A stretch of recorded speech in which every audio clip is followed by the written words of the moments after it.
তুমি তো মুসলমানের ঘরে জন্ম নিয়া এভাবে ঈমানকে ফেলে দিলা। মুসলমানের ঘরে জন্ম নিয়ে এভাবে নামাজকে প্রত্যাখ্যান করলা। ছি ছি ছি ছি।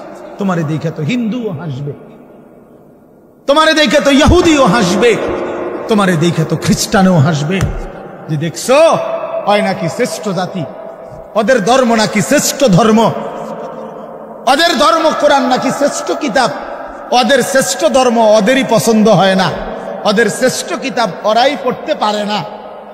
তো এটা কিসের শ্রেষ্ঠ? কথা বলেন না। তাহলে আমি তো আমার ধর্মের অপমান। কথা বলেন না। আমি আমার ধর্মের অপমান না, আমি আমার কোরআনের অপমান। এজন্য তোমরা যারা বেনামাজি ছেলে তোমরা ধর্মের অপমান।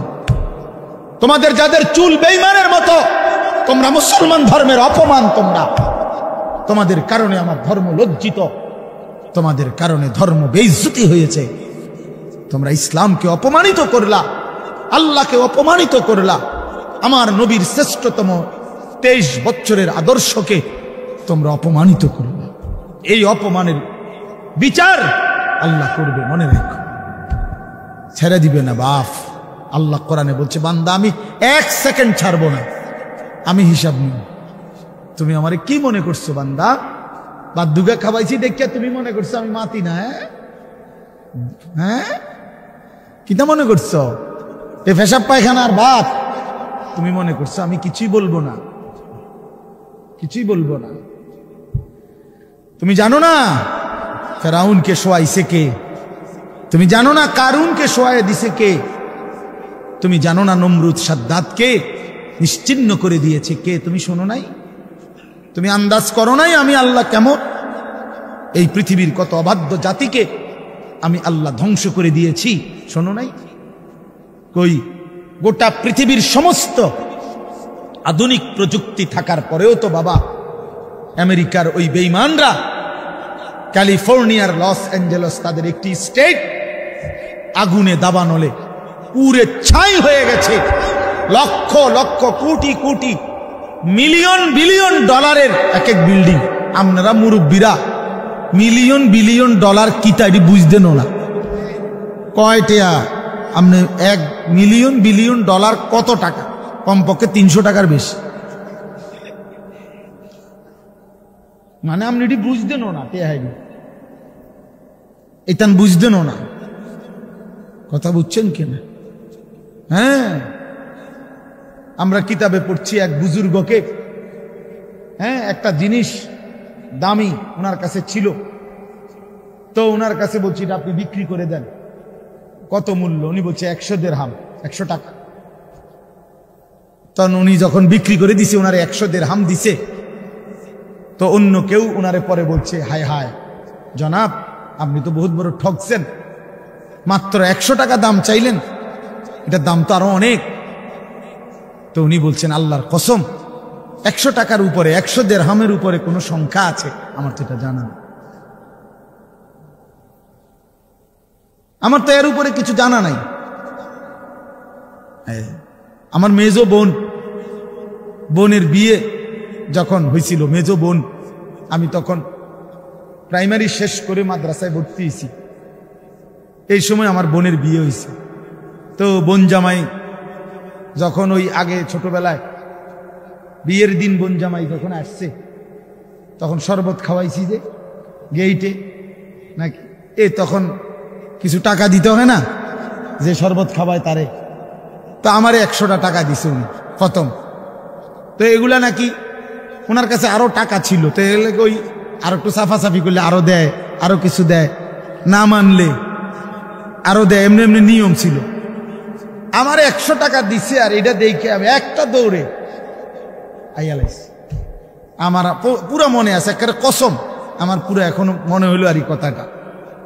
আমার একেবারে আমার ভাই, চাচাতো ভাইটাই বা অন্যরা এত দমকাইছে, বেউকুফ 100 টাকা লইয়া দৌড় দিয়ে আইয়ালাইছ। আমি বলছি আমি তো আসলে এর চাইতে বেশি টাকা জীবনে আর দেখি না।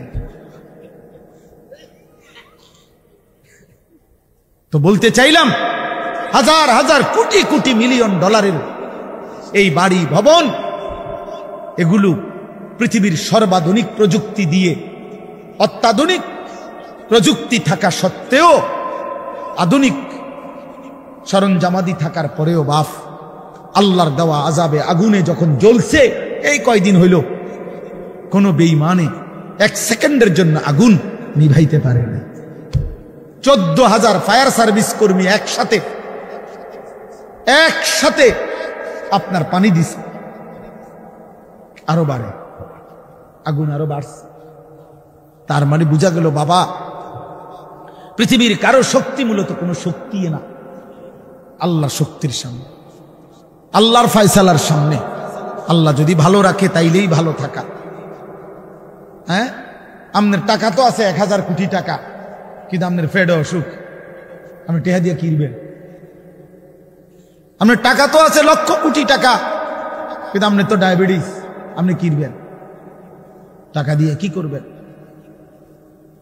আপনি 7,000 ধন হইলেও কি লাভ হবে আপনার? এই জন্য আমি অনুরোধ করছি, আমরা মোমেন, আল্লাহ আমাদেরকে বলছে এটাই কথা, তোমাদের উপরে আমি রোজা ফরজ করলাম, তোমরা আমার হুকুম মানো, তোমরা আমারে মানো বান্দা। রোজা মানে বিরত থাকা, সিয়াম মানে বিরত থাকা, তার মানে গুনাহ থেকে বাঁচো, হালাল বস্তু থেকে বাঁচো। আমি তোমাদেরকে হারাম তো হারামই, হারাম থেকে আবার ফিরাবো কেন? হারাম থেকে তো ফিরতে সারা বছরের জন্যই বলে দিছি। তো আমি রমজান মাসে তোমাদের 3টি হালাল খাবার হালাল ছিল, পানি হালাল ছিল, হালাল স্ত্রী হালাল ছিল। আমি রমজানের 30টা দিন, একটা মাসে তোমাদের জন্য খাদ্য, পানি, স্ত্রী, এই 3টা জিনিস হালাল বস্তু আমি হারাম করে দিলাম। যেন আমি বুঝাইতে চাইলাম যে দেখো, আমি আল্লাহ যেখানে হালালটাও হারাম করে দিলাম, সেখানে হারামটার প্রতি আমি আল্লাহর কি পরিমাণ ঘৃণা। যালিকা ফাদলুল্লাহি ইউতিহি মান ইয়াশা। আল্লাহ তাআলা বলছেন এটা আল্লাহ তাআলার ফজল, অনুগ্রহ, দয়া। তিনি যাকে ইচ্ছে করেন দিয়ে থাকেন, তিনি যাকে ইচ্ছে। হযরতে বেলাল রাদিয়াল্লাহু তাআলা আনহু, ওনার বাড়ি মক্কা মদিনা, অনেক দূরে, কিন্তু উনি মুসলমান হয়েছেন, সাহাবী হয়েছেন।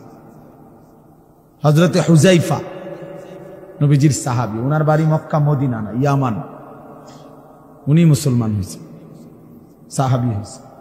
হযরতে সালমান, ওনার বাড়ি মক্কা মদিনা না, ওনার বাড়ি ইরান, পারস্য। তো উনি সেখান থেকে আল্লাহ আনাইছে, উনি কালেমাওয়ালা হয়েছে। হযরত আবু হুরায়রা রাদিয়াল্লাহু তাআলা, বিখ্যাত সাহাবী, সবাই নাম জানে। আবু হুরায়রার নাম সবাই জানেন না? উনিও কিন্তু মক্কা মদিনার মানুষ না, উনি দাউস গোত্র, এটা অনেক দূরে, কিন্তু সেখান থেকে আল্লাহ ওনাকে আনাইয়া মুসলমান হয়েছেন, সাহাবী হয়েছেন। কিন্তু আবু জেহেল বাড়ির কাছে, আল্লাহর ঘর কাবার সবচেয়ে কাছে, সর্বপ্রথম বাড়ি যার কাবা ঘরের পরে আবু জাহেলের বাড়ি। জানেন এটা? আবু জাহেলের ঘরের আগে কারো ঘর নেই, কারো ঘর ছিল, নবীজির ঘরও আরো পিছনে ছিল, সবার ঘর পিছনে। কাবা ঘরের সবচেয়ে নিকটতম প্রতিবেশী ছিল আবু জাহেল। তো কি হয়েছে?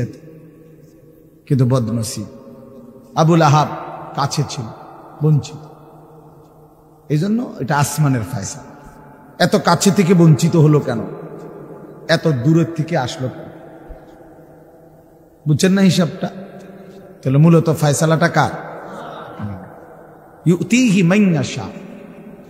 আল্লাহ বলছেন আমার অনুগ্রহ, আমার দয়া, আমি যাকে ইচ্ছে করি দিয়ে থাকি, আমি যাকে ইচ্ছে করি দিয়ে থাকি। এই জন্য বললাম আর কি, আমি সবাই শুনতে পারবে, শুনবে, এটা জরুরি না। আল্লাহ যাকে পছন্দ করে, ইচ্ছে করে, তাকে আল্লাহ তাআলা দ্বীনের বুঝ দান করে। হাদিসের মধ্যে আছে, মান ইউরিদিল্লাহু বিহি খায়রান ইউফাক্কিহু ফিদ্দীন। আল্লাহ যার ভালো চান, কল্যাণ করতে চান, তাকেই আল্লাহ তাআলা দ্বীনের বুঝ দান করে, দ্বীনের বুঝ দান করে। নবীজি বলেন, ইজা আরাদাল্লাহু বিআবদিন খায়রান ইস্তা'মালাহু। আল্লাহ যখন তার কোনো বান্দার ব্যাপারে ভালোর ফয়সালা করে, তো আল্লাহ তাআলা তাকে কাজে লাগান। সাহাবীরা জিজ্ঞেস করছে, কিভাবে কাজে লাগান? কাইফা ইস্তা'মিলুহু। হে আল্লাহর রাসূল, আল্লাহ তাকে কাজে লাগান কিভাবে? তো নবীজি বলেন ইউয়াফিকুহু লিআমালিন ক্বাবলাল মাউত, আল্লাহ